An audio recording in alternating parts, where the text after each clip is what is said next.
Improving analytics content delivery is at the heart of why and how we built GoodData.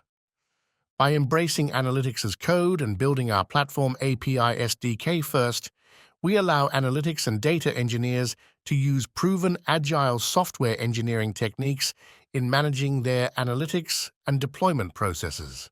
This includes customer provisioning.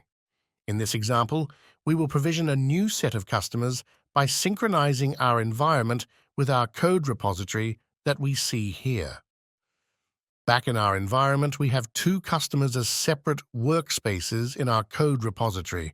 We see a recent commit has added additional customers. So if we go to our job and rerun the pipeline, the Python SDK will provision the new corresponding customer workspaces. As we see here, the new customers have been provisioned and we can see them in the environment. With GoodData, users can create and update analytics objects and deliver the changes like any other code. GoodData Platform's declarative metadata, GoodData Python SDK, and the API-first approach allow companies to integrate their analytics development with their CI/CD pipelines.